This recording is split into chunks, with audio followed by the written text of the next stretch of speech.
minamahal ng Dear Consumer Care, sasagutin natin ang isang liham na aming natanggap sa pamamagitan ng email. Ito ay galing kay Ginong Tan ng Quezon City. Dear Consumer Care, may binili akong tablet para may magamit ang aking anak. Pero naghahang daw ito. Hindi ko agad napapalitan dahil hindi rin agad nasabi sa akin.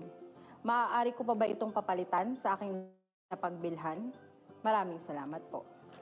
At para sagutin ang katanungan ni Ginoong Tan, kasama natin ngayon si Director Marcos Valdez II ng Consumer Policy and Advocacy Bureau. Magandang araw po, Director Marcos. Magandang araw, Denzel. Sa sulat na natanggap natin kay Ginoong Tan, nais niyang malaman kung maaari bang palitan ang tablet na nabili niya. Ayon sa Republic Act 7394 or Consumer Act of the Philippines, ang consumer ay mayroong tatlong karapatan. Ang karapatan na maaaring ipagawa o repair, papalitan o replace, o pagbalik ng binayad o refund. Kung ang produkto ay nasira sa loob ng warranty period at ito ay hindi dahil sa pagpapabaya o sa maling paggamit, ang merchant or ang seller ay may obligasyon na isaayos ang produkto. Ang pagpa-repair ay kailangan gawin sa loob ng 30 araw, ngunit maaari naman itong pahabain ayon sa kasunduan ng consumer at ng seller. Sa mga tuwid, kung nasa loob pa ng warranty period, pwede pa itong ipaayos. Paano naman po natin malalaman kung nasa loob pa ng warranty period? Pwede natin tignan yan sa warranty card.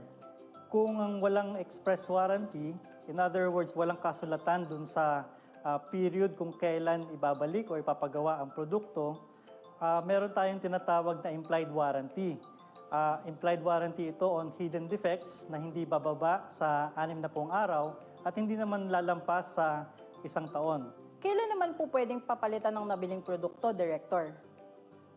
Kung ilang beses na ipa-repair ang produkto at hindi pa rin nawala ang pagkasira nito, maaari nang palitan ang produkto. Paano po kung hindi na ito mapalitan ng seller? Dito papasok yung pangatlong right o karapatan ng consumer na kailangan na hong ibalik ng seller ang pinangbayad ng consumer kung hindi na ho kayang palitan o ipa-repair ang produktong nabili. Maraming salamat, Director Marcos. O mga consumer, tandaan, basta nasa loob ng warranty period, pwedeng ipa-repair kung may sira o depekto. Kung hindi ma-repair o paulit-ulit nang ni-repair ngunit may depekto pa rin, pwede na po itong papalitan sa seller. At kung hindi na mapalitan, kailangan nang magbigay ng seller ng refund sa consumer. At yan ang kabuuan ng ating programa sa araw na ito. Paalala lamang po na ang impormasyong aming naibigay ay base lamang sa aming natanggap na salaysay at mga pangyayari na inilahad ni Ginoong Tan. Abangan muli ang Dear Consumer Care sa susunod na linggo. Ito po si Denzel Bonal na nagsasabing, wais ang consumer na may alam. Para sa updates, please like, follow, subscribe to our Facebook, Instagram, Twitter, and YouTube accounts. That's DTI Consumer Care and DTI Philippines.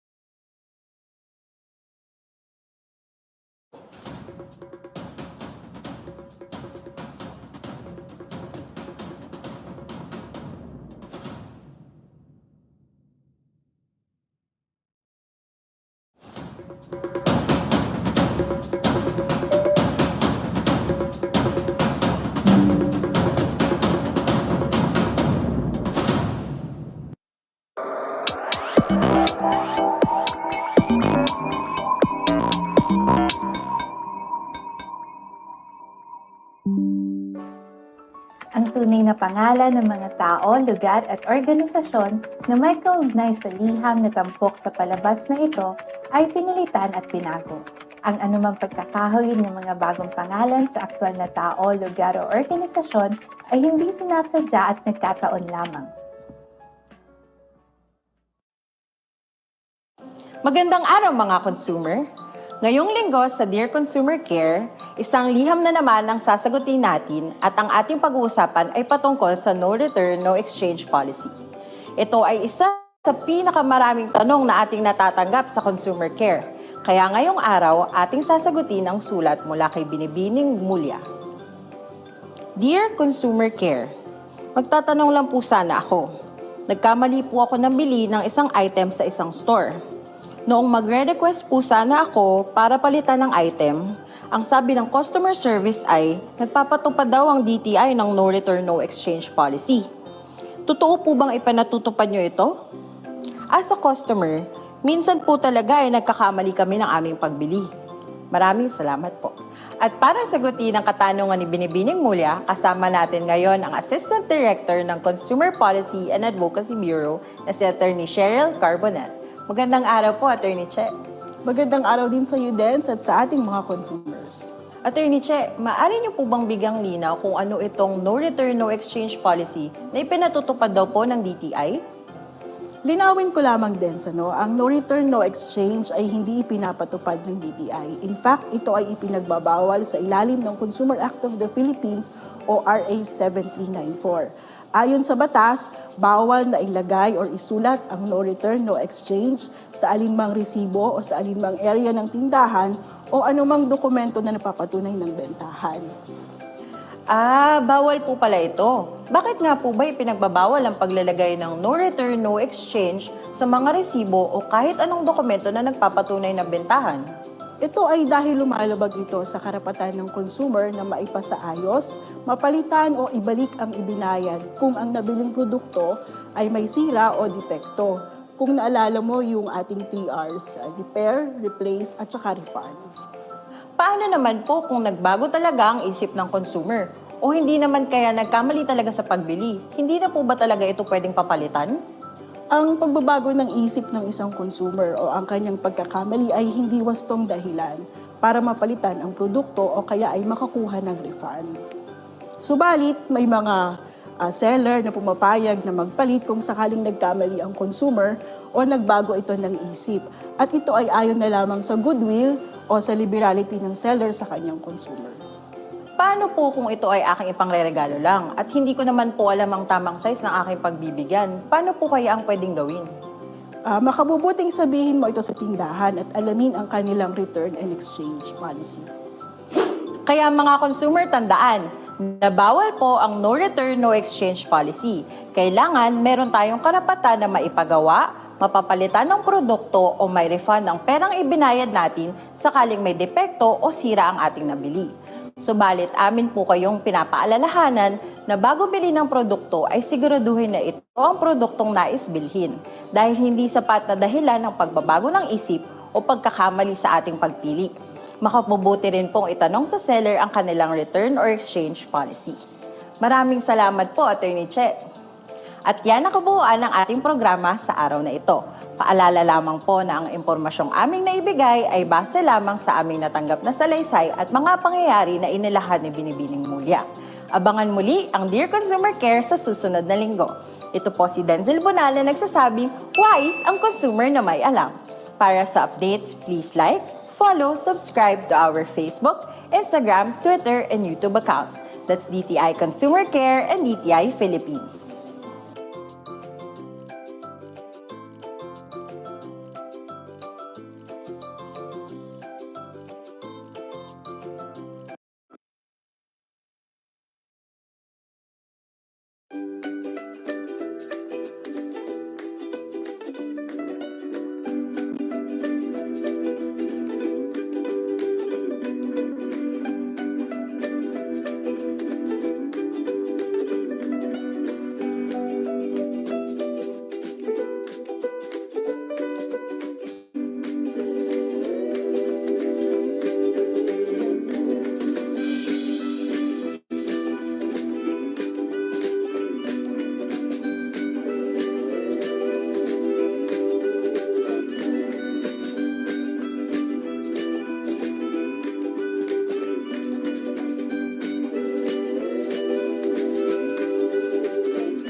Happy Tuesday po to all our participants.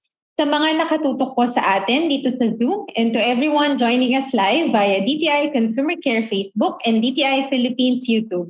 Magandang umaga po sa inyong lahat. You can still invite your friends and colleagues po to join this webinar. Para po sa ating bagong participants, ang programa pong ito ay inilunsad ng DTI Consumer Policy and Advocacy Bureau upang makapagbigay ng kaalaman tungkol sa mga napapanahong topics na makakatulong sa atin para tayo ay maging wais, mapanuri at malayang mamimili. Ako po si Mean De Leon from the Consumer Policy and Advocacy Bureau and I will be your moderator for today's webinar. Our Consumer Care webinar series theme po for the month of November is DTI Services for Consumers and Businesses. We prepared topics po na nakafocus sa programs and services ng ating DTI offices. To start off, we will be tackling today the programs of the DTI training arm, the Philippine Trade Training Center. This Thursday naman po, we will discuss the service platform of the Fair Trade Enforcement Bureau, particularly the iRegis and FTEB website. Next week, we will discuss the Philippine Contractors Accreditation Board, Pacquiao Contractors License, and after which we will be with the Department of Health as part of the World Antimicrobial Awareness Week, and we'll be discussing with them the ways on how we can achieve antimicrobial resistance together.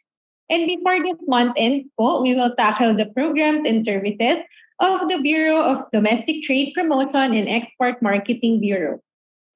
Manatili lang pong nakatutok sa ating Consumer Care webinar series tuwing Martes at Huwebes at sa DTI Consumer Care Facebook page para sa iba pang detalye at announcement.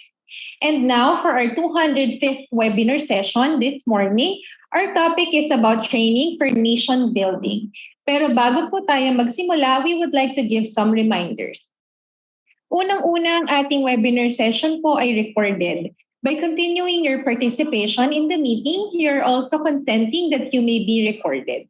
We are encouraging you to stay at samahan niyo po kami hanggang matapos at sabay-sabay tayong matuto sa topic natin ngayong umaga. Ang mga sumusunod na reminders po ay para masiguro na smooth ang ating webinar session.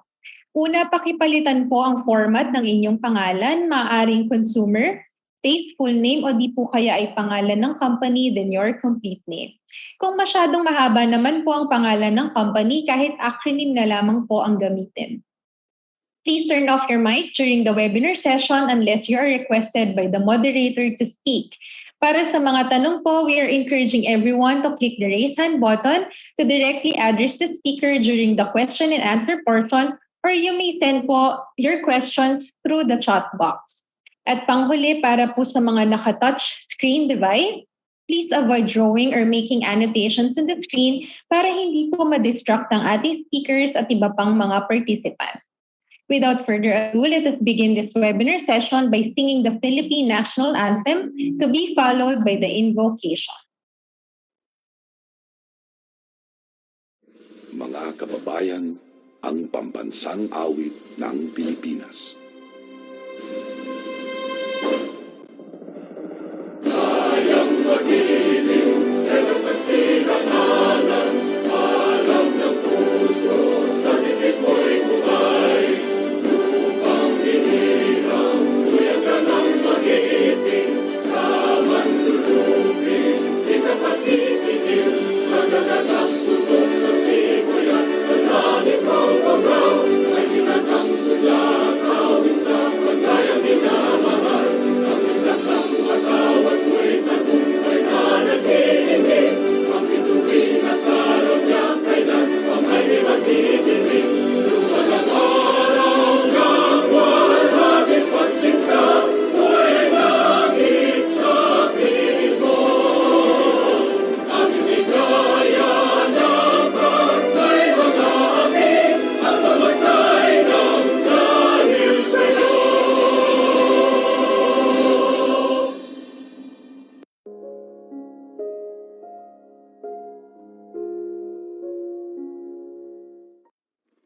Loving Heavenly Father, we come to you this hour asking for your blessing as we are gathered together in this webinar.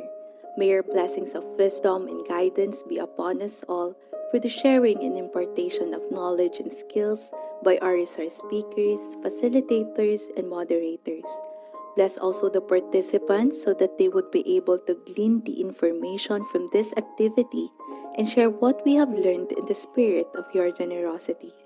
Lord, we bring you our prayers, our commitment, our gifts to you this day. Let us who have a keen dedication and awareness of your creation have courage and conviction that we are able to contribute to the sustainability of the earth. Inspire us as we make choices so that we will recognize the impact our lives have on our environment and our human family around the globe. Pour out your blessings upon us today, Lord. May each of our actions reveal our awareness that we are partners with you in the creation and sustainability of this earth that you have given to us to appreciate and enjoy. We ask this in the name of your Son. Amen.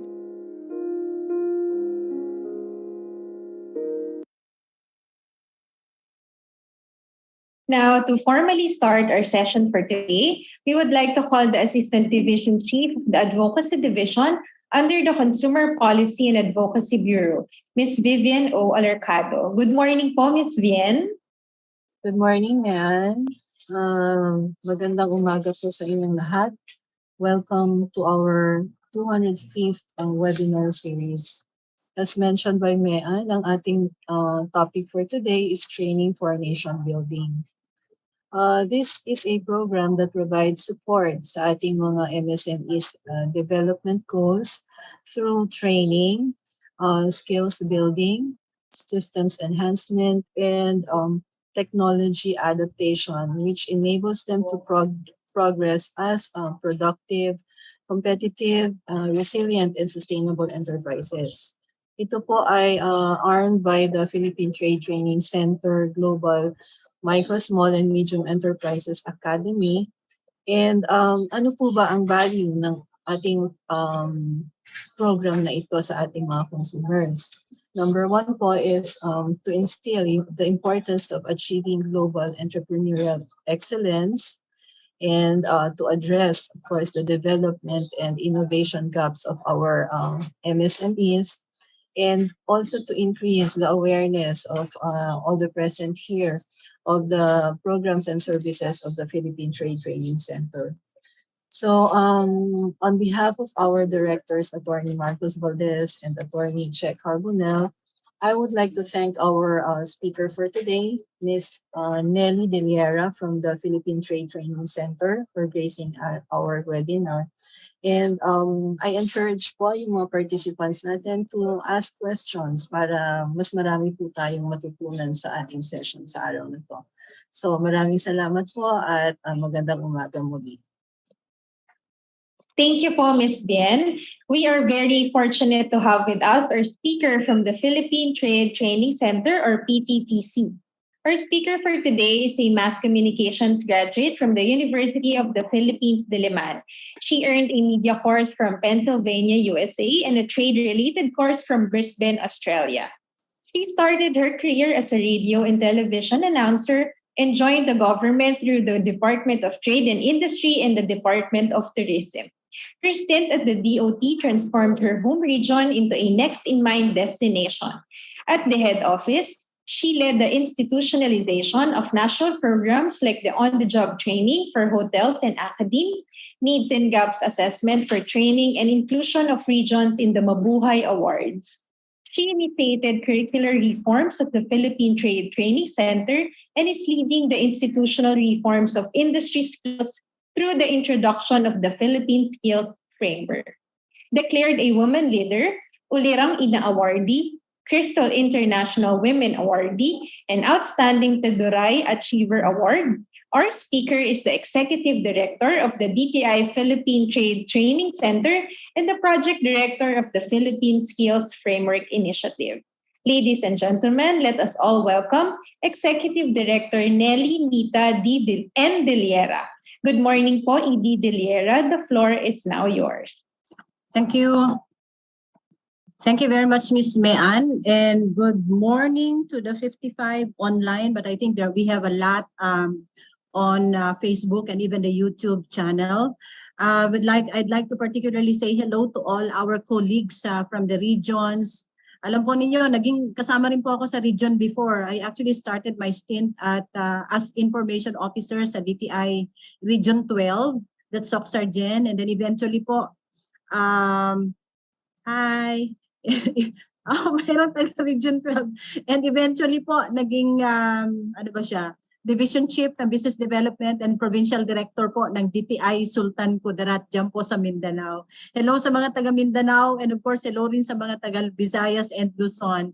Glad to see you all, and now sabi ko nga from DOT I came back to DTI, this time po sa training naman po, training arm. We're actually considered the training arm of the DTI, but tingnan natin ano, kung talaga bang training arm kami ng DTI. Okay, anyway, I'm also quite familiar with, of course, the programs on consumer welfare. Ang isa sa talagang pinakaalam ng mga kababayan natin ano, sa probinsya at saka sa region, yung price monitoring. Because I also lead my team, I also go with my team before nung nagmo-monitor tayo ng prices, alam niyo yon, because we don't want our consumers to be shortchanged, di ba? Para ganun siya. But when talking about, you know, consumers and even being shortchanged, hindi lang to sa mga produkto, yung mga tangible products. Dapat pati na rin sa ating, pati na rin sa mga services that we are requesting should also be customer friendly, and dapat yung customers natin are also not shortchanged, di ba? With the services that they're requesting from the provider of the service. And that's where I'd like to connect, because our programs po and services are actually all about training programs. So ang dami mga training programs ngayon na dinedeliver, di ba? Lalo na online. We can actually access sa cellphone natin, sa iPad, sa laptop, and there are a lot of programs, training programs and even learning programs that are extended sa ating mga consumers like you, or even sa mga entrepreneurs or anyone who would like to upskill and reskill. But one question sometimes is, how do we filter, di ba? Sa dami ng mga training programs that are available right now, how do we filter? How do we choose? And how are we sure? Okay, hello. Biglang ganun na pa hello, ano? How are we sure that, you know, the contents that are being provided to us are, alam niyo yun, I mean, something that will really be of use to you, etc. No? So, syempre, isa sa mga binabasehan natin doon is we would like to see, halimbawa, yung learning outcomes, ano ba, yung syllabus, if that's what we are familiar with, kung nasa schools tayo. So, if the syllabus or the learning outcome is also the same content that you are looking for in a training program, then I think that is the right program. Now, I'd like to share to you now the programs that we have in the Philippine Trade Training Center for us to be able to learn more about the programs. Sabi ko nga, yung PTTC is actually, sabi rin ni Ma'am kanina, nag-intro si Ma'am Mean yata. Okay, sabi niya kanina, ang PTTC is actually the training arm of the DTI. Kaya lang ako, honestly speaking, di ba, when I was also in DTI before, more often than not, kumukuha kami ng mga local speakers, di ba, to do the training. Okay? So, siguro, pumapasok noon si PTTC para lang doon sa mga export-related or importation, parang mga ganon, importation information, or mga FTA, doon natin tinatap ang PTTC. Well, basically because during those times, 1987 to I think 2016, ang programs talaga ng PTTC po were actually geared towards exporters and importers. Okay? Para doon lang. So, basic of exporting, di ba? Marami pang iba, medyo nalimutan ko siya. Okay, mga programs that would guide our entrepreneurs in sending their products or exporting their products to other countries. Incoterms, di ba, mga licenses that are required, etc. Okay, but during the time po of Secmon Lopez, I think 2018 ba? Tama yata, 2018, nag-issue sila ng expansion ng mandate ng PTTC. Kung before, yung mandato ng PTTC was raise the level of awareness of Philippine businessmen on export opportunities. Okay, eventually nag-expand nag-expand siya during the time of SECMON to cover even the MSMEs, I mean even the domestic enterprises. Kasi ang sabi nga natin, it's also important for us to provide assistance to the MSMEs in the national level or even provincial or regional level kasi sila naman yung i-groom natin to become exporters, di ba? So for us to have more exporters, dapat yung base natin, yung foundation natin as far as enterprises in the country is concerned, dapat malaki, marami. So nag-expand. So dito siguro, baka dito talagang hihingi kami ng tulong sa inyo mga colleagues po natin sa DTI because we would like you to please, di ba? Please naman avail of the programs of PTTC which are no longer just for exporters but even for the MSMEs in the domestic and even the startups, yung mga nagsisimula. But sometimes, sabi ko nga sa team ko, wag na nating i-cover masyado yung startup kasi kayang-kaya ng DTI yun, Kayang-kaya ng DTI. Okay, let me just share to you siguro in a while why should you consider PTTC as your, true training arm or training provider for your program. Okay, but anyway, let me just go through this muna. Ito, sandali ha, magsasalamin lang ako, hindi ko makakita. Trade-related training and management of facility support to support the requirements of globalizing industries and services, most especially MSMEs. So ang vision po namin, Philippines leading institution providing highly specialized training programs on trade-related matters to effectively enable competitive enterprises to succeed locally and internationally. So differentiate lang natin kasi may nagtatanong, for a time, bago lang nailipat si TESDA sa DOLE, di ba? So for a time, ang TESDA nasa DTI rin.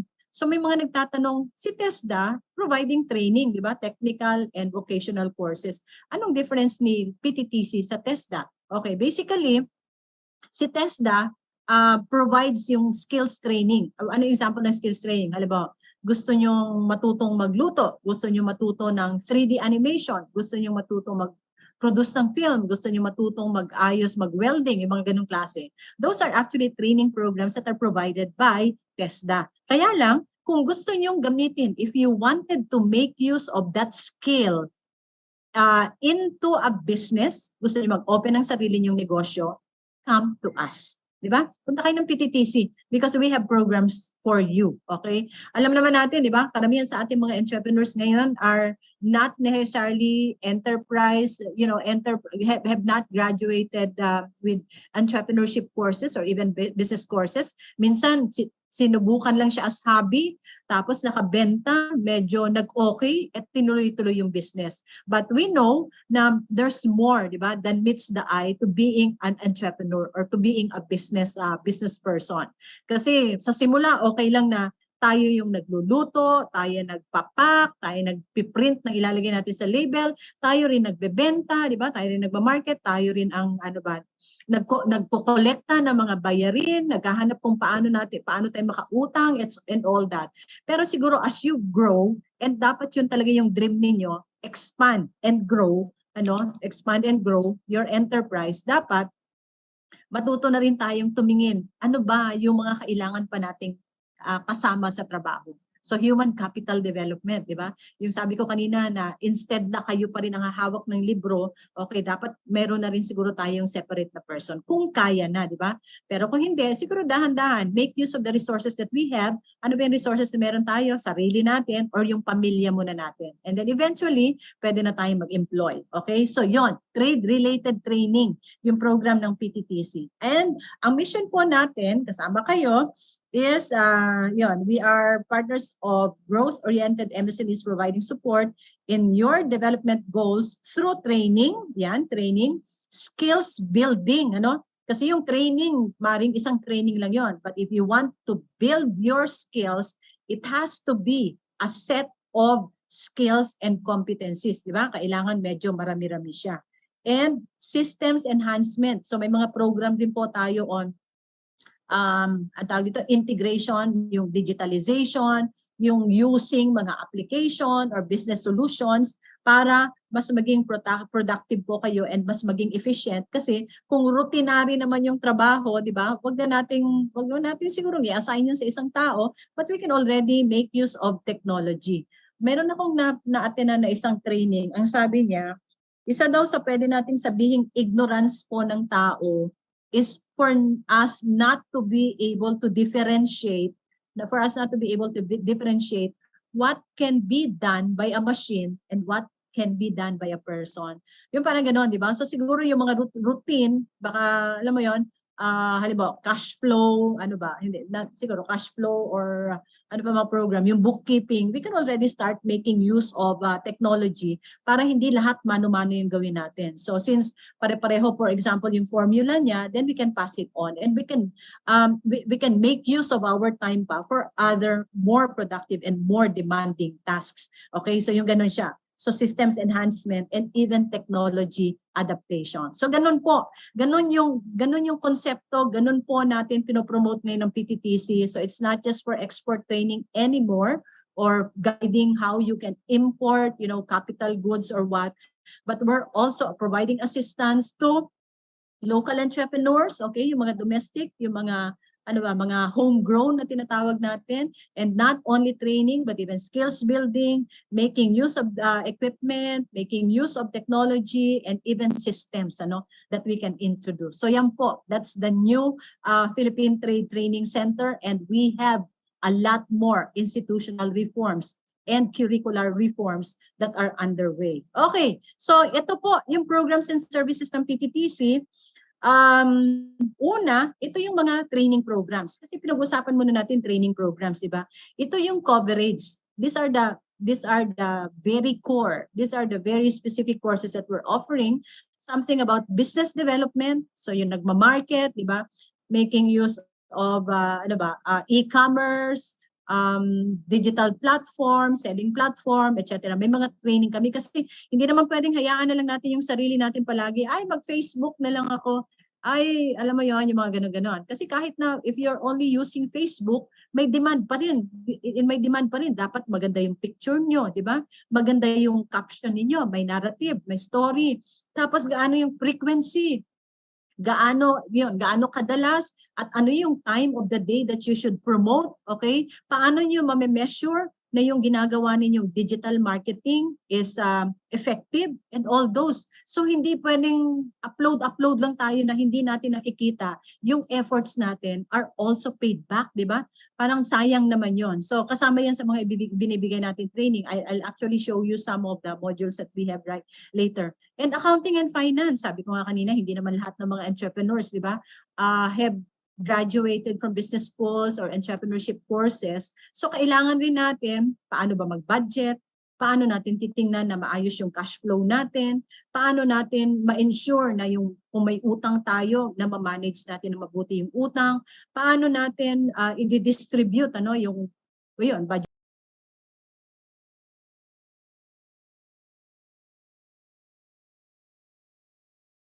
yan sa ituturo natin dito sa accounting and finance, okay? Graduated rin siya, Ibig sabihin, if you're on the entry level pa lang, nasa level 1. I mean, sinusunod po natin yung sa BizMed na enterprise pathway, yun yung sinusunod natin. So from, hindi ko na matandaan, entry level, hanggang nag-expand, okay, hanggang aabot siya doon sa export pathway. So pahirap ng pahirap. Okay? Sa human resource naman, gaya na sabi ko rin kanina, sometimes tayo na mismo, pag nagsisimula siguro okay lang, tayo lahat. Marketing, accounting, tayo lahat.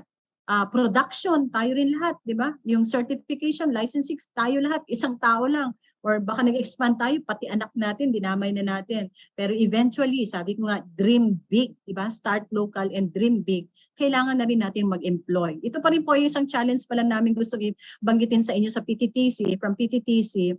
Sana po yung ginagawa nating enterprise ngayon will not only be, for a means of livelihood for ourselves or for our family.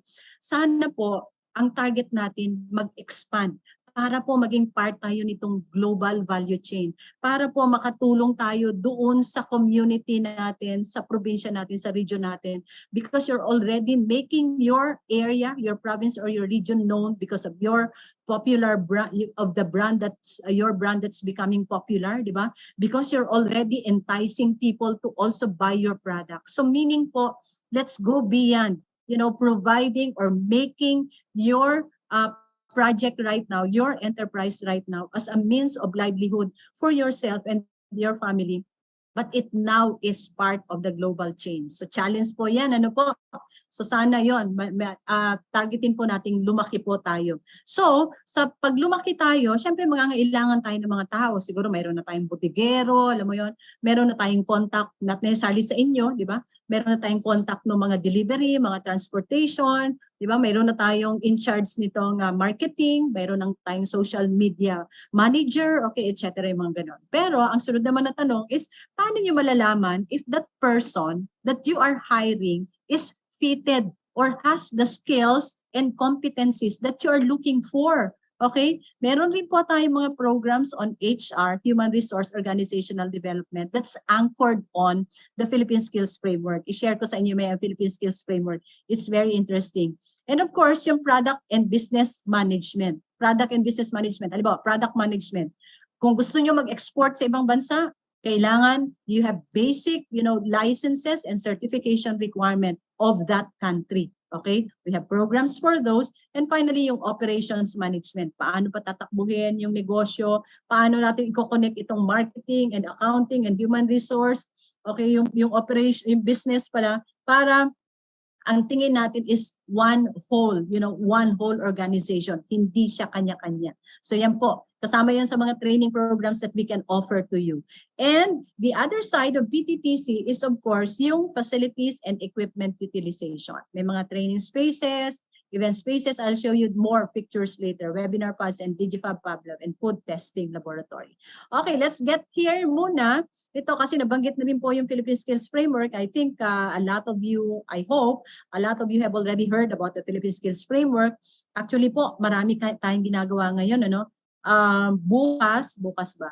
Or yeah, this week, we're participating in a CHED activity dahil magro-roll out na po tayo ng skills framework on digital animation and what's the other one? Game development. Okay, but anyway, ano muna yung Philippine Skills Framework? Ito po, in 2019, parang diplomatic anniversary ng diplomatic ties, 50th anniversary ng diplomatic ties between the Philippines and Singapore, nagkaroon po ng MOU signing. The Philippines, through our president and the Prime Minister of Singapore, signed an MOU on cooperation on human capital development for reskilling and skills upgrading workforce. Okay? Nagkataon po na I was designated by Secretary Mon Lopez to be the project director for the skills framework. So yon, kailangan siyang bigyan ng justice. So sabi ko nga nung time na yun, 2019, sino bang nangangailangan ng mag-upskill? Sino bang interesado mag-reskill? Sabi ko parang ang hirap siyang ibenta kasi kanya-kanya tayo, we're already in place, di ba? 2019. Kaya lang alam nyo, nung nag-2020 at nagka-pandemic, di ba? Nagka-pandemic 2020, March 16, lockdown, and na-hasten yung digitalization. And everybody else, lahat-lahat tayo were already starting to talk about how we can reskill, how we can upskill ourselves, di ba? Parang ganun. Especially so that, digitalization talaga na-hasten, lahat tayo were already making use of ito, even virtual platform, etc., etc. So, sabi ko, it was really an opportune time, okay? Well, an opportune time to discuss the Philippine Skills Framework. And nakatulong siya dahil lockdown, and we were able to really gather 9 other government agencies to come together and talk about how we can reskill and how we can upskill our fellow Filipinos. So in 2020 po, 2020, ayan, 10 government agencies pumirma nitong Philippine Skills Framework Initiative. Okay? Nagkaroon ng pirmahan on the Philippine Skills Framework Initiative Okay, and ngayon, ano ba ngayon? 2022 na, magkakaroon ng reaffirmation dahil may mga new leaders, pero yung PSF Council that's headed by Yusek Fita of the DTI, ito yung mga iba't ibang government agencies talagang gumagalaw, ano? Si DepEd, for example, is capturing in its 21st century skills, 21st century skills, yung skills framework na enabling skills and competencies. Okay, i-apply.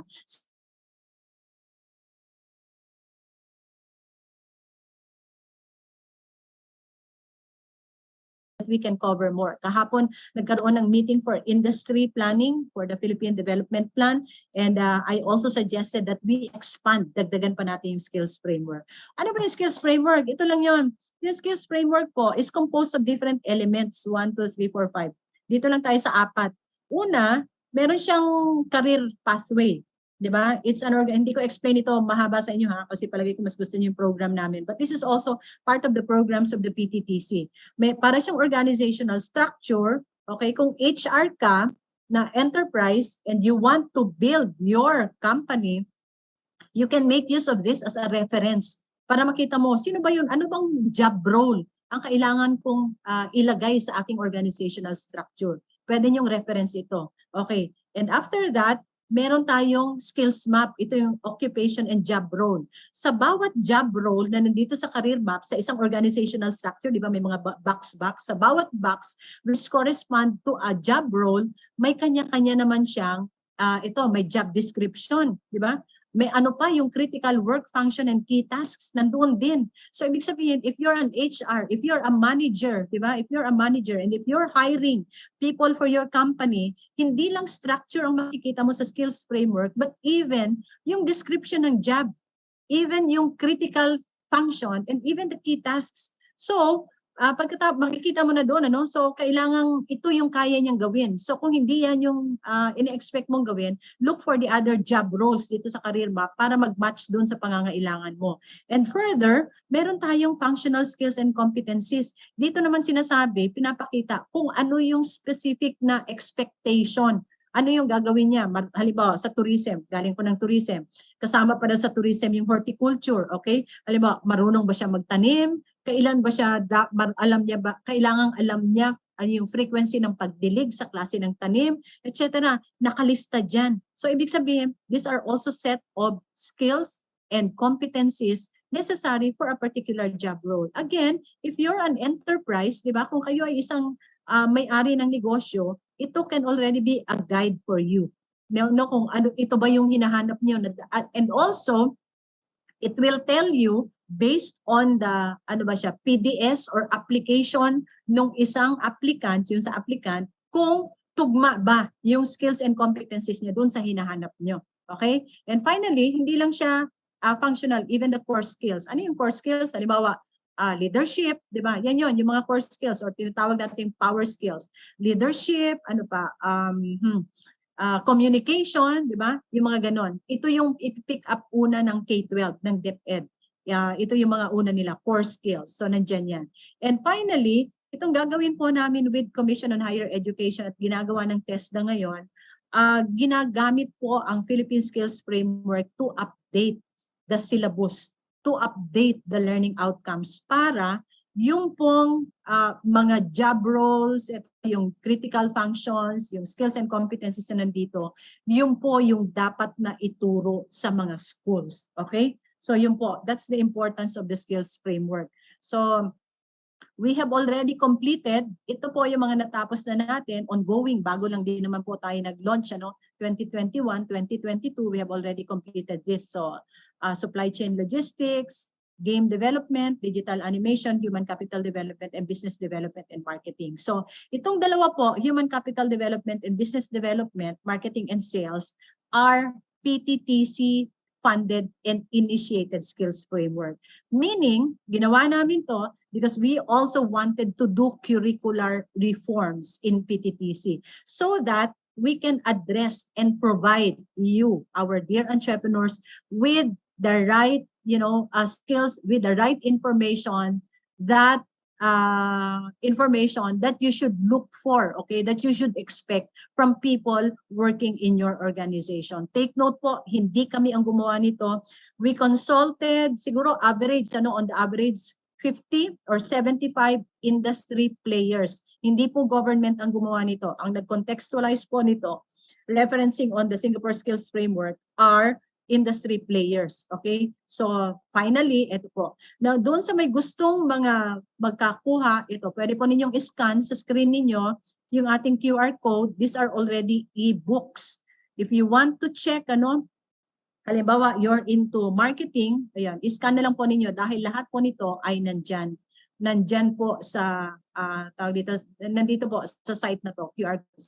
Okay, if you're not able to finish it yet, I'd like to request George to please type in the chat group the link na lang to this one. Okay, so tuloy natin. So, yun po, the reason why I'm emphasizing the Philippine Skills Framework is that it's industry-led. It's also supported by 10 government agencies now, and it's global. I mean, we referenced on Singapore, we didn't copy but we contextualize what is applicable to the Philippine setting. Yun po siya. And global dahil it's already at par, with other skills framework worldwide. So ibig sabihin, the skills and competencies that are provided in the skills framework of the Philippines are also at par with what are offered in other countries. Okay, so yon. So this is the basis. Now, these are our programs. Again, anchored in the Philippine Skills Framework. The first program that we have, we call Ascend. Ascend, this is a package of training program. Package siya dahil ang laman po niya ay training program on the different business functions. Ayan yung mga business functions na nakalagay sa screen. I hope you can see it. Okay, and nag-graduate siya. So we have Ascend for aspiring, nagsisimula pa lang. We have Ascend for homegrown, yung dito na, naka-establish na in the Philippines. And we also have Ascend exporters. Okay? So magkakaiba, pareho silang package of business function training. Magkakaiba yung level.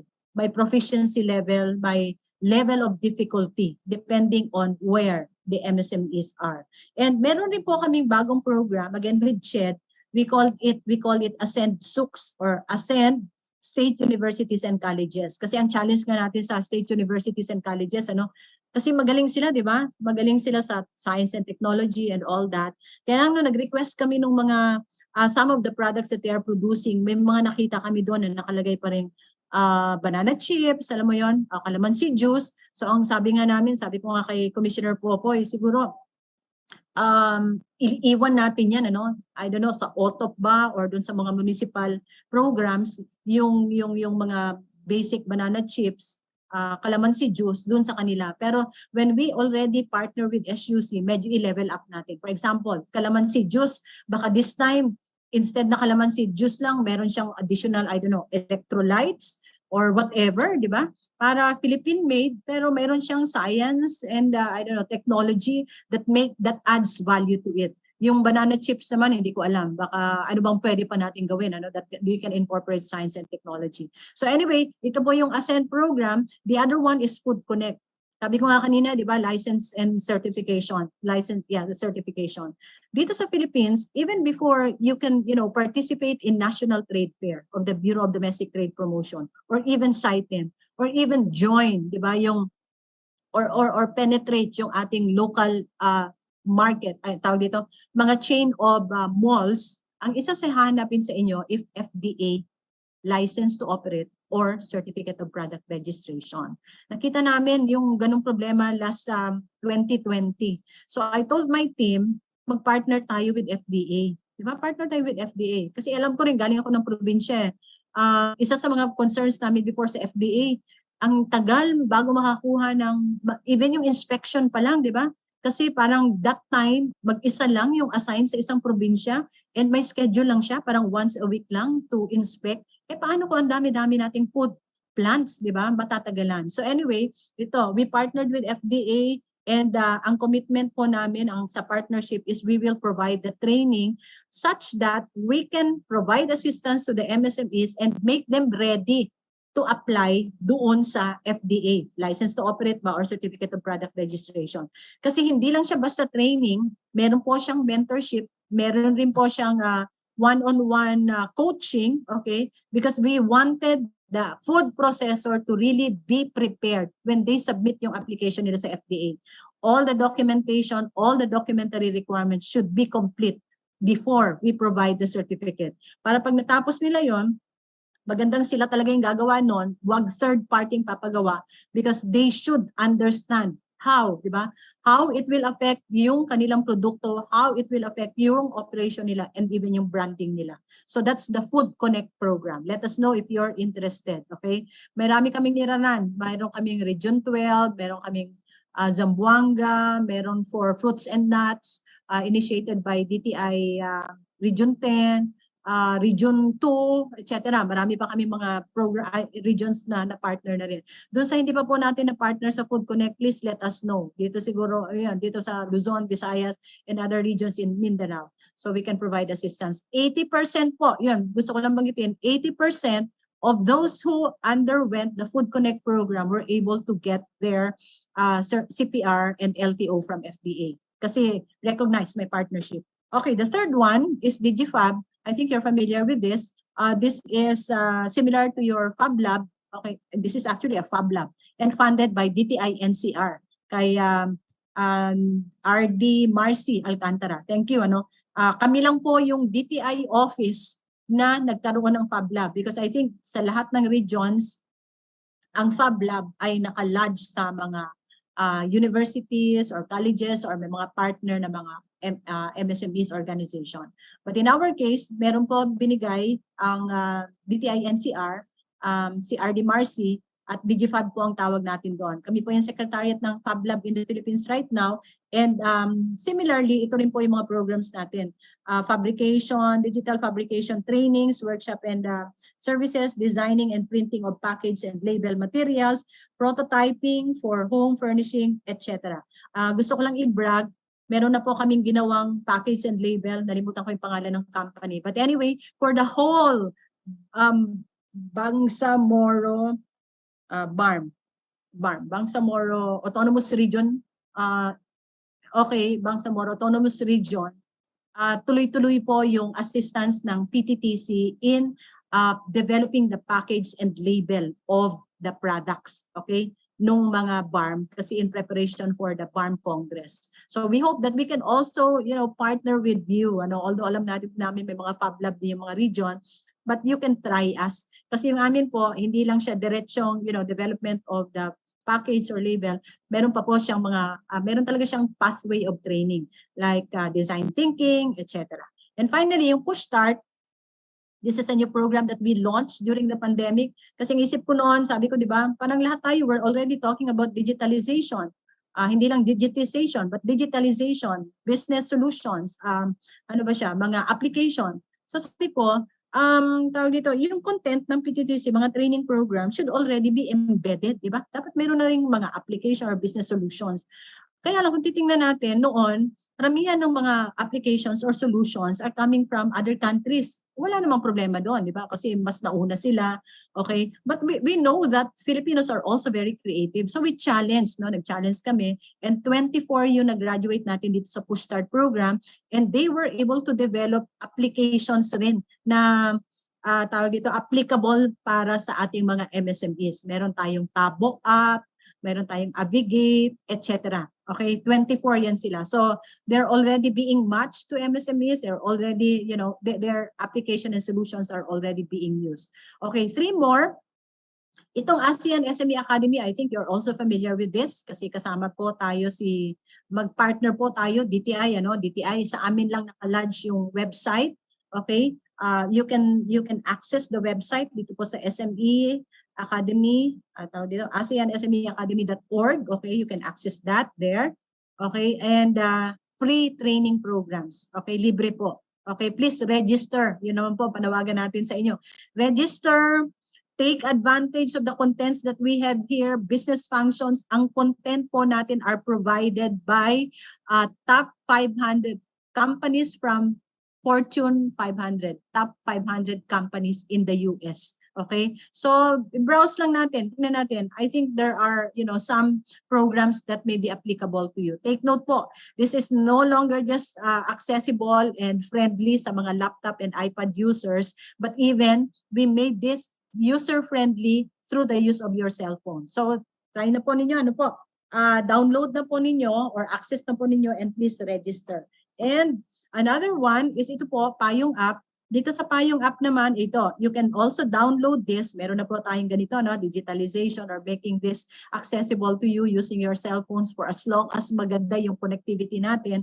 You can download this from Google Play or App Store, yung Payong app, Payong application.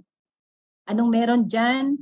Ay, mali yung description ko sa ilalim. Okay. Anyway, this is a business continuity program. So there's a BCP canvas na nandyan. Pwede niyong praktisan.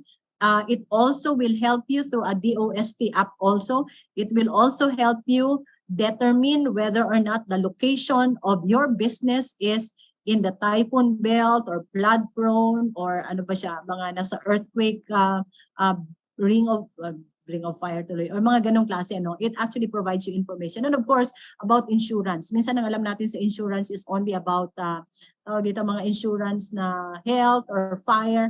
But during the pandemic, ang dami sa atin, nag-isip na sana meron rin tayong insurance para sa health, more than health, etc. And you will see all of this here. And finally, yung Complete Women is another program. This is an advocacy program intended for the marginalized. Okay? So marami rin tayong program. This is actually given for free. Ito po, yung programs po ng PTTC are not for free because ang operation po natin ay like a business, okay? Although ang rates po natin are very not so expensive because we're a government agency. But again, since it's skills framework aligned, I think we are very competitive. Okay, we have also, in addition to the business function, we also have modular training programs. Naka-module siya. If you have farm tourism business, I also come from the DOT, sabi ko, so hindi kami po nag-overlap ng Department of Tourism ng mga contents. Ang sa amin po, kung meron kayong farm and if you want to operate a business, gawin niyo siyang business. Hindi niyo lang siya i-develop kasi sa DOT yung ginagawa namin noon, product development, yung ganon, tawag dito, yung promotion and all that. Pero sa perspective naman po ng PTTC, ng DTI, PTTC, paano yung siya gawing negosyo para kumita naman tayo doon. So processed food business, yan. Ito po yung mga modular training programs that we have. So if you're also interested, let us know. Meron po tayong pathway, training pathway, and we got consultants who are really good in their field. So fashion branding, animation, game development, and film production business. Okay. So these are among the companies, malalaki yung mga companies na nilagay natin dito, laki ng mga tawag dito, malalaking companies sila. But these are, the big companies that have trusted PTTC over time. Ganyan sila kadami. And we hope that you will be among those that will be added in this list.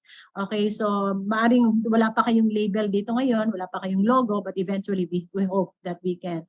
Ito po, for the year lang ito, we were able to implement 155 as of, hindi pa ito as of November, I think this is as of September, 155 public training. And we were also invited by 188 companies already.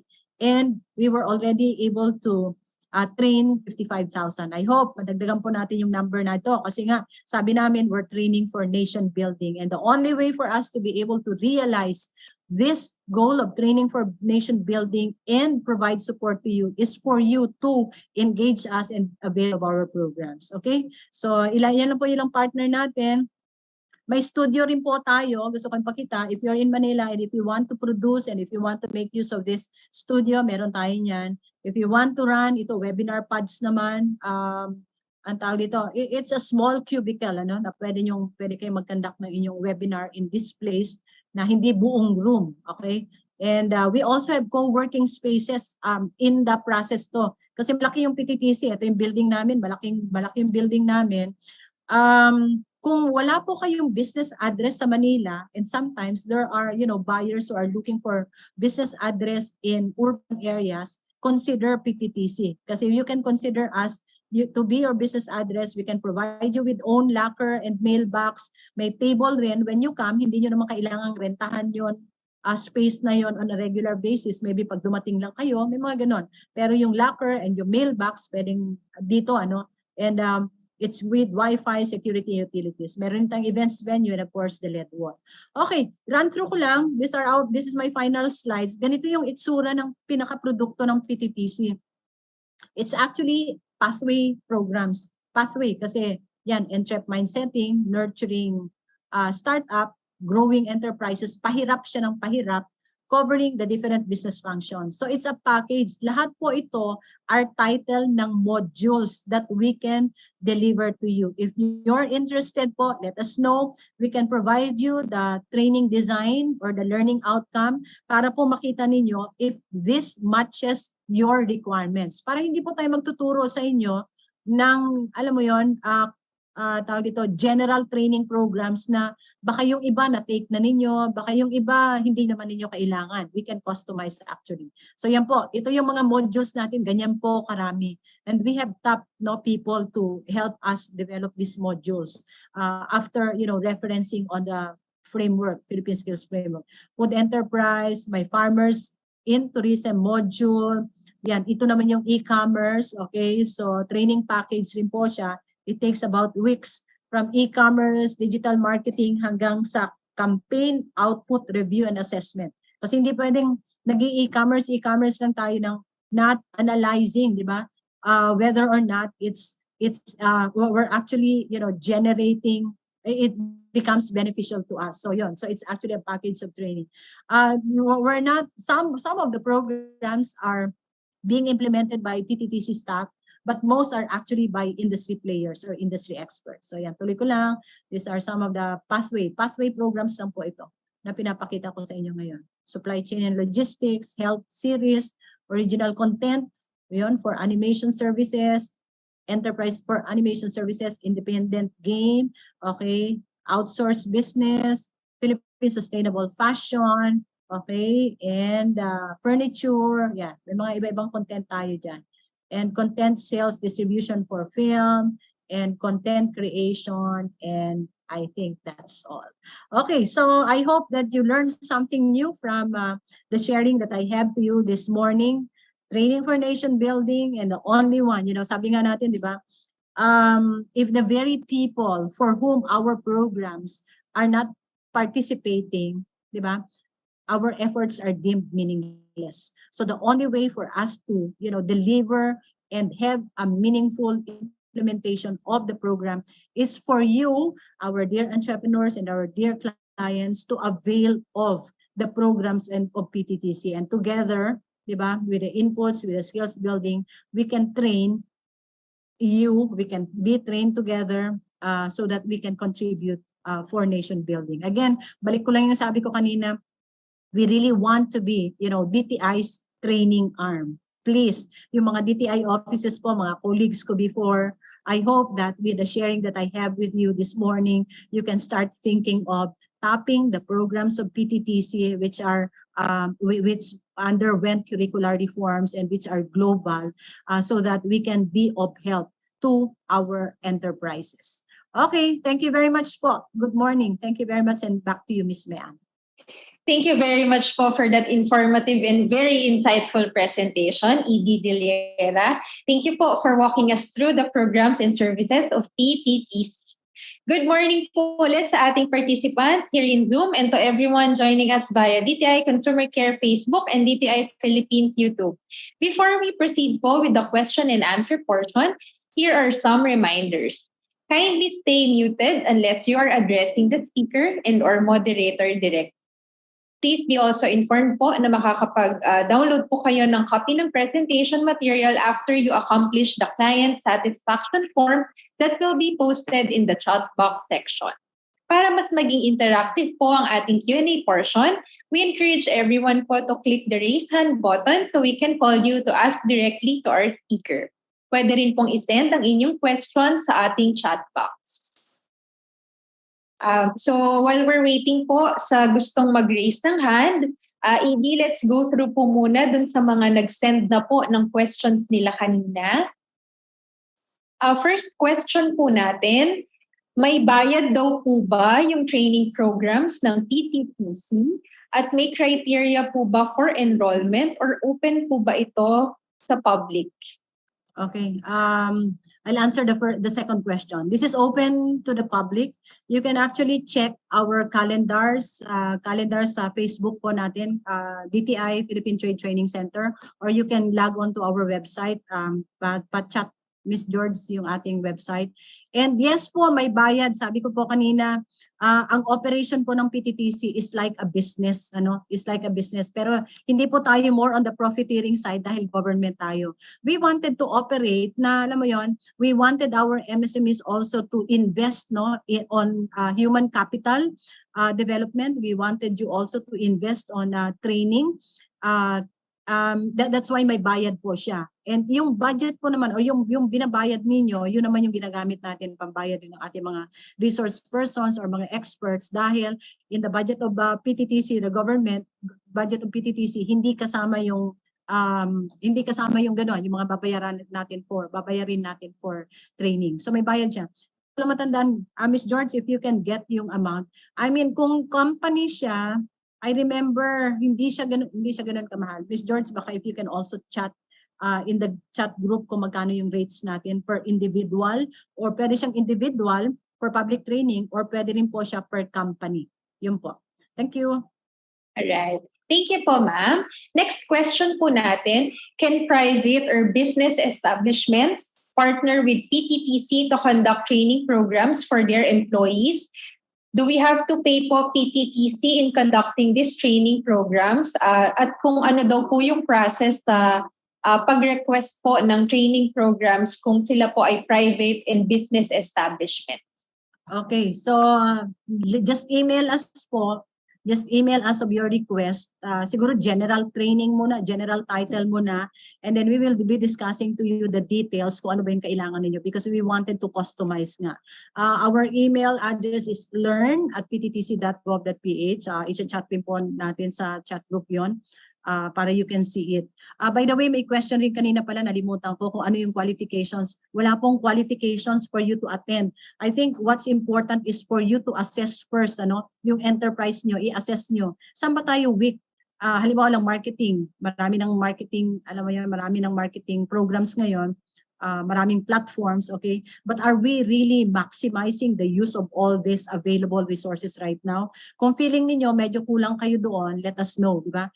Sa financing ninyo, parang gano'n, nangutang tayo, maraming pa utang sa SB4 last time, baka meron pa tayong ibang nakunan, but are we managing our debt properly? Okay, so ang importante muna is you assess yourself, okay? Kung ano ba yung gap ninyo in terms of your operation. But we can also help you assess, meron tayong tinatawag training needs survey, needs and gap survey. So we can assess you, pwedeng as a company, or pwede rin i-assess natin, halimbawa isang province or isang region, we can do parang a group survey for us to find out what the needs and gaps are. Para yung contents na i-implement po natin na training sa inyo are relevant and responsive to your needs, customized to your requirement. Thank you. Thank you po, Edie. Next question naman po natin, can we partner with PTTC on conducting or providing training programs on life coach concept, personal development, and etc.? Will PTTC pay us, and how can we join PTTC's pool of trainers? The ones that you're mentioning are actually part of the enabling skills, diba? These are power skills that are also considered very necessary, very essential. In fact, sabi ko nga kanina, even sa DepEd level, when we were validating K-12 content, yun yung gusto nilang ipasok agad, picking up from the skills framework.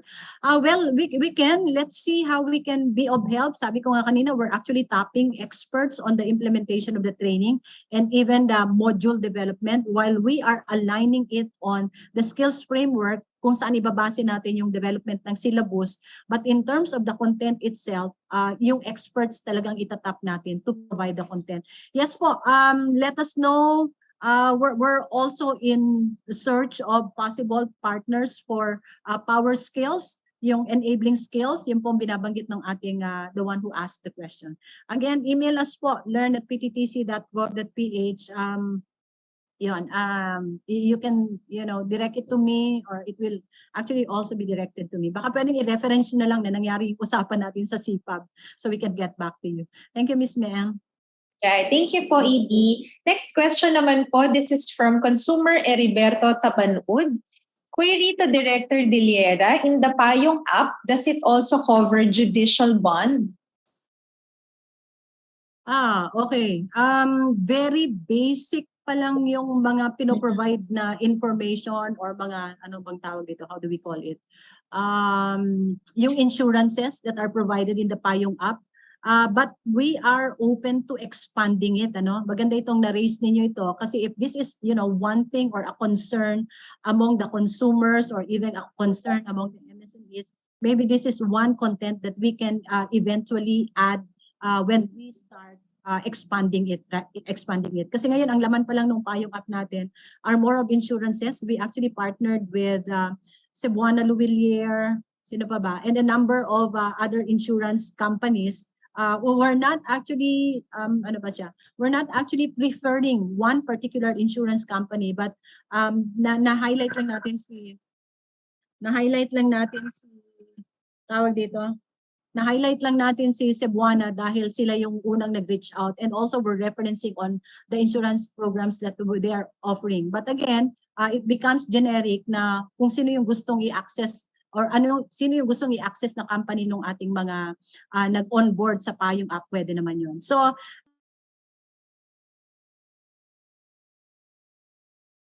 something that we can consider as we expand the Payong application. Thank you. Alright, thank you po. Next question po, hindi magkakaroon daw po ba ng IT programs in the near future? When you say IT programs, what are this? Kasi ganito siya, yung game development and animation are also falling under IT, di ba? Are also falling under IT. We have contents on those, but again, sabi ko nga, since PTTC is a trade training, it's on how you can make use of your skill, okay, and open your own business on the skill that you have, parang ganon. And I'd like also to inform you that in partnership with DICT shall be funding the development of 10 skills framework, and hindi ko matandaan lahat, pero kasama din yung software development, etc. Okay? So parang ganon. So again, business related. If you want to open a business, making use of the skills that you have, that's where we will come in. Sa skills framework kasi, ang gagamit nun is not only PTTC. Kami ang pipick upin lang namin yung pang negosyo. Pero si TESDA, pipick upin niya yung level, yung skills, functional skills, di ba? Maaring level 0 to level 3, if I remember it right. Si CHED, magpipick up rin doon ng higher level naman. Si PRC is also making use of it as a reference doon sa kanilang sa training regulation, and then yung credentialing, and then kasi I also had a talk sa PRC in general and landscape architects last week on the Philippine Skills Framework, and yun rin, tinitingnan nila para use siya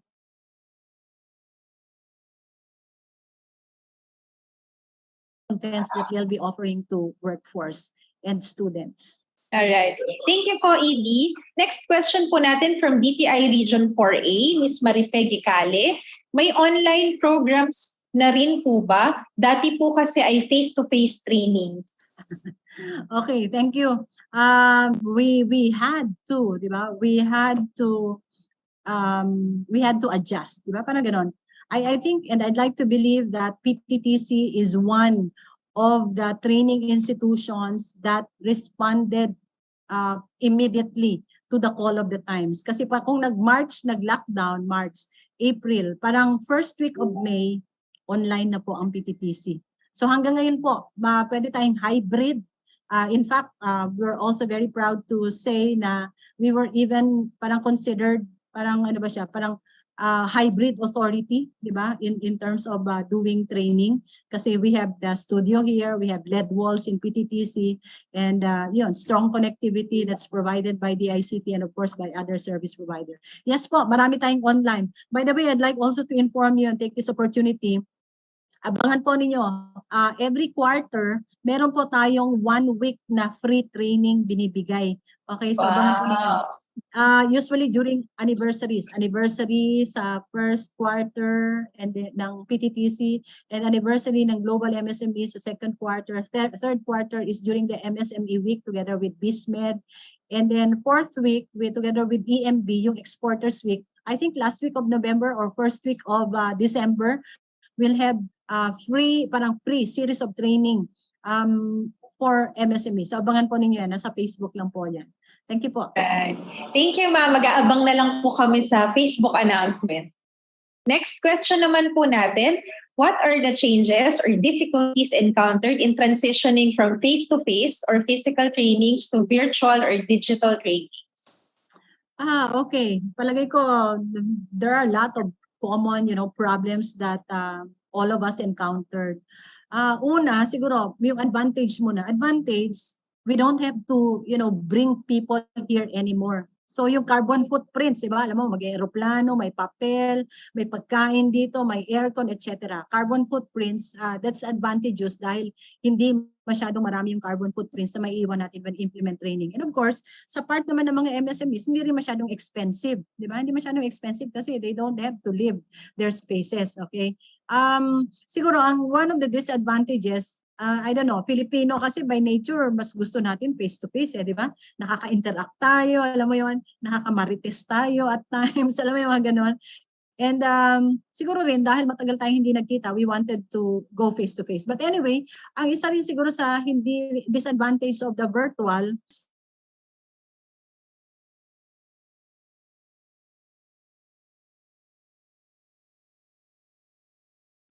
ang on cam, di ba? Naka-on yung camera. So we don't know naman, hindi naman sa sinasabi ko lahat ng mga ibang nandito ngayon ay nakikinig or hindi nakikinig, di ba? Kasi ako, I myself, I can, nag-on si Sir ng LGU, assessor ng DAR, thank you po.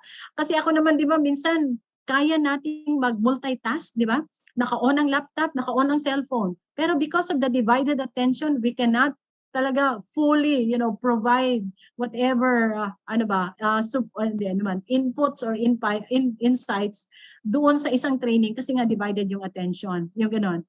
And of course, yung conversation after the training, yung mga ganon, diba? Over meal, yung ganon, hindi na nangyayari dahil hindi nga tayo face-to-face. Sometimes may mga gusto tayong itanong, pero nahiya tayong itanong dahil ang dami ngayon, di ba? Ang dami. Pero, yun siya. Hindi natin siya magagawa pag virtual. But yun, may mga pros and cons. Sa amin naman, siguro isa rin sa mga challenges na na-encounter namin. Kasi di ba biglaan, Zoom was not available that time, di ba? Parang yun. So I was even looking at our team, sabi ko sino ba dito ang marunong or ano ba ang meron tayo that we can make use. Yung Zoom, it took time before we were able to access, di ba? Kasi ang dami, ang haba ng pila, ang daming gustong mag-access, di ba? Ang gustong mag-subscribe.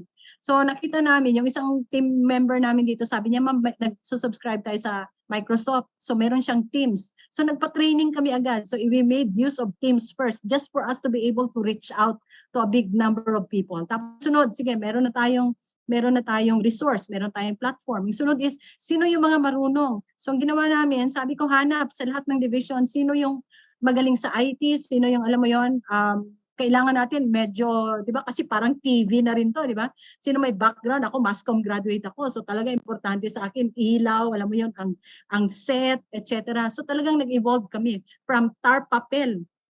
Kasi bawal magpa-print ng TARP noon, di ba? Lockdown. So ginawa namin TARP papel, nag-print ng mga papel at dinikit-dikit, naging backdrop. Hanggang nag-evolve, naglagay kami ng tanim, hanggang ngayon green screen, hanggang ngayon studio na kami. So evolution. So it's really very exciting, especially when you confront all these challenges and turn it into, positive activity. Correct. Excited na ako. Thank you po, Edie. Next question naman po natin. From PTTC's perspective, Recording mas stopped. effective pa rin po ba ang face-to-face or on-site training than online or virtual training? What strategies po can you recommend for companies who are conducting Recording in progress. to ensure success of the training or to meet training objectives?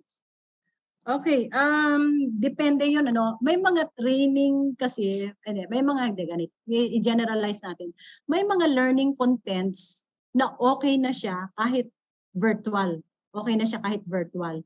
May mga learning contents naman na mas maganda yung mas magandang face-to-face. Example ng learning contents na mas maganda yung face-to-face, pag may workshop, di ba?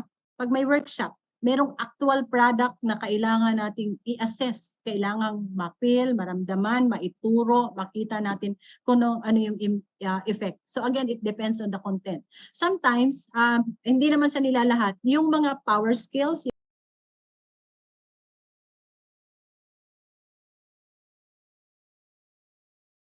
delivery nung how we can transform ourselves to become good leaders or good managers nandoon.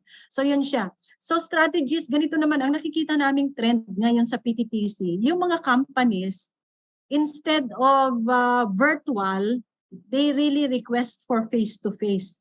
We don't do it here in Manila kasi mas expensive, di ba? If they have to send all their staff dito sa PTTC, kasi marami kaming training rooms dito. But what we do is we send our team, siguro 2 or 3 people doon sa company to conduct the training. So it becomes face-to-face. Yun. So siguro strategies, when we do online, marami na rin tayo nakita, no? Na kayo, ma-attend din kayo ng ganito. Sometimes, we really require yung participants to turn on, yung mga reminders, to turn on their camera. Para makikita naman natin doon kung natutulog ba, nagte-take note ba, wala na ba doon, alam mo yung ganon. Iba pa rin yun eh.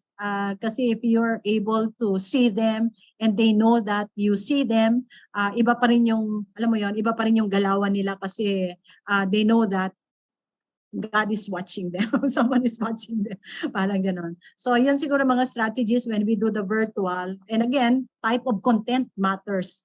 Hindi lahat ng learning content, training ba siya or seminar or webinar, applicable or effective using the virtual or using the face-to-face. So, aralin lang natin which ones are, mas maganda when done virtually or face-to-face. Thank you po, Edie. Next question naman po natin, ito po ay naulit lang pero tungkol po ito sa performing training needs analysis or yung pag-identify po ng training gap. So nabanggit nyo naman po kanina na meron po ang PTTC noon. Siguro po ma'am, yung next steps na lang po kung paano sila makakapag-avail o makakapag-request ng ganitong klase ng analysis or pag-identify ng gaps ng company nila. Okay, yun, pinakamabilis po is let us know, email us at learn@pttc.gov.ph. Usually yung ginagawa namin, una, syempre meron munang consultation kasi among the different business functions, what areas would you like to focus on? Para yung survey form natin will be customized according to the business function that you'd like to address. But, pwede naman siyang lahat. Isama natin yung business functions, like yung sabi natin na business development, human capital development, accounting and finance ba siya, operations ba siya, or business management. Pwede naman, we can cover everything. And based on the responses, importante po na ang sasagot nito yung company kasi kayo naman po talaga yung i-assess natin you will really play a big part in the survey kasi kayo yung maging respondents because that will be the basis of the findings, of course yung findings na gagawin natin, and we will also be sending back to you. So based on the survey, we will analyze and we will send back to you. Ang isi-send back namin sa inyo is already analyzed in the sense that we will also identify corresponding learning objectives. Hindi lang siya training title. Kasi minsan pag training title medyo misleading, misleading. Kasi pag training title, medyo blind pa tayo on what the contents are. But if it's already learning outcome or a syllabus and it actually specifies what gap or what need it tries to address in what your responses are. And I think it's more, di ba, more effective and more relevant and responsive to your needs. So ganun po yung process. Let us know po, PTTC, learn at pttc.gov.ph. Hindi po masyadong expensive yung Q&A ngayon dahil we're doing it online. Okay, we're doing it online. But we just need your cooperation because after all, the program pathway, the module that we'll be developing will all be based on the responses that will identify the needs and gaps of the company. Thank you. Thank you po, Amy. Next question po natin, are the training program credits conducted by PTTC similar to the credits given by TESDA? Sa TESDA po kasi parang short courses na. Okay, ganito siya. Ang mandate po ng PTTC is to provide training. Okay? At one point, nakausap ko yung mga TESDA kasi gusto ko rin si PTTC, kasi si TESDA nagbibigay ng certification, di ba, ng mga credits. Meron silang micro-credentialing ngayon. Nagbibigay ng credits for the training programs that are skill-related. So sabi ko, sana si PTTC, we can also provide credits rin or certification or ganon, on trade related. Kaya lang, ang sabi sa amin ng TESDA, hindi pa daw kami, hindi siya kasama sa mandate right now. Okay? Ang courses ng PTTC are not as long as the training programs that are provided by TESDA or even CHED. Kasi sa CHED, kapartner rin namin ng CHED ngayon, di ba? Parang may requirement sila. Minimum of, I forgot, parang 3 days yata. Minimum of 3 days para makakount siya as 1 credit or something, parang ganun. I don't remember the figures. Okay, yung ganun. Sa test na ganun rin. Ang PTTC naman, the reason why yung training programs natin are short, pwedeng 1 day, pwedeng 2 days, pwedeng 3 days, pwede mo siyang pagsama-samahin iba't ibang modules sa pwede mas mahaba, is because we are looking at the time also, the availability of the MSMEs. We know that the MSMEs are working, di ba? You have your own businesses and you cannot just leave your businesses na 2 araw, 3 araw para umattend ng training. Yun yung reason bakit ganun kaiikli yung training ng PTTC, because we are also going direct to the point, okay? Kung ano yung kailangan ninyo na nasa learning objective, zero in kami, pasok agad kami doon sa content ng training. Okay, so we don't include any more, mga, I don't know, introduction part or mga pahapyaw, etc. But we zero in because we value the time that our entrepreneurs also value. Thank you po, ma'am. Time check po, it's already 11:35. Last call na po sa gusto pang mga magtanong from the consumers, private sectors, DTI offices. Otherwise, we will close the session na po. Si Mr. Heriberto po, meron po siya ditong suggestion. Can you post in the PTTC website cell phone numbers in addition to telephone numbers so that we can easily and economically call or text your agents? Okay, yeah. Meron, actually, sige, we'll check, pero meron po tayong for the 2 telcos, Smart and Globe. We actually have them. Thank you, Mr. Tabanod, for raising that. Sige po. Alright. So, wala na pong magtatanong. Maraming salamat po sa mga nagtanong. Again, Executive Director Diliera, thank you po for answering all the questions. We hope na mas napalawak po ng session na ito ang kaalaman ng ating participants about the importance of achieving global entrepreneurial excellence. Before we close the session po, may we ask ED Diliera to give a short message po to our participants and provide them PTTC's contact details should they have other concerns and queries po. Okay, thank you very much again for this opportunity to share. Ganda rin ng mga tanong ninyo, It's also eye-opener and at the same time, it also reminds us on some things. But again, in closing siguro, this is also what I'd like to tell all of you. Again, pinupush ko talaga, please patronize the Philippine Trade Training Center. But if you have other,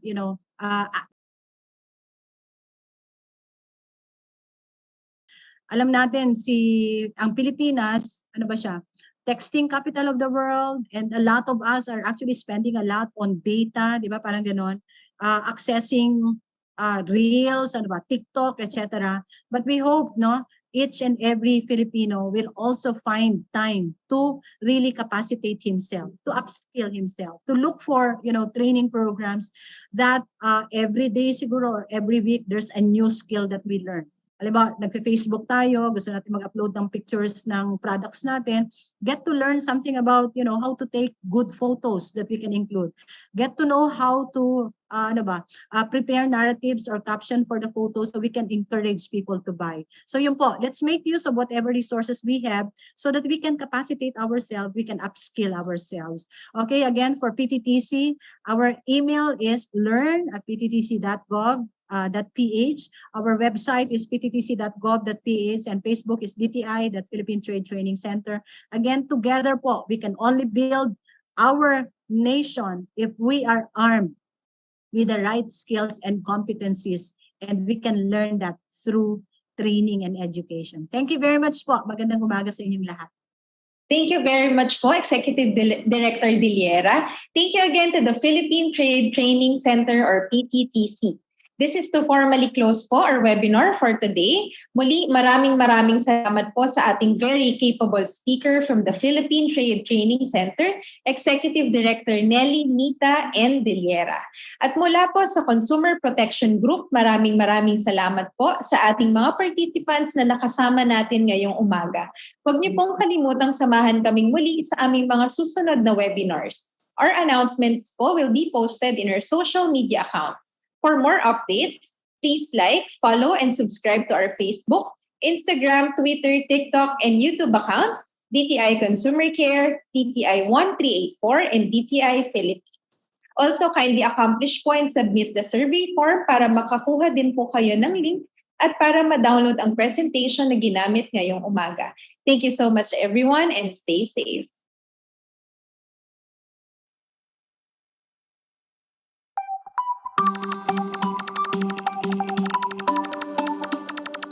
Para sa ating mamamayang Pilipino, para iwas daya dapat wais at alisto.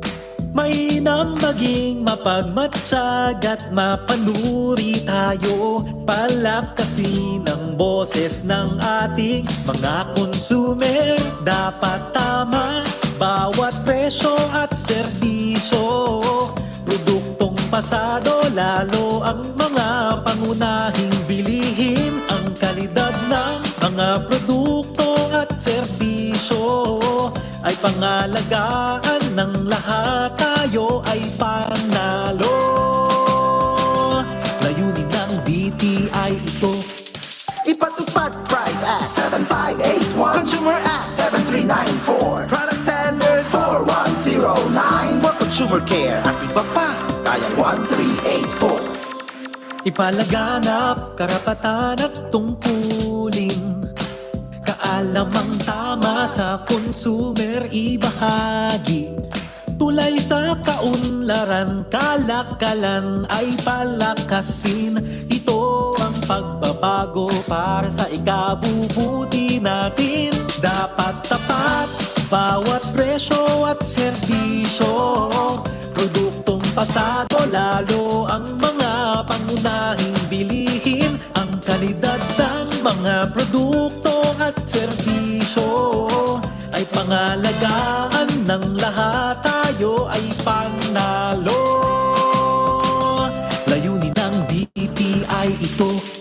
Ipatupad Price Act 7581, Consumer Act 7394, Product Standards 4109, for Consumer Care at iba pa, tayang 1384. Dapat tama, dapat tapat, mula sa DTI ito.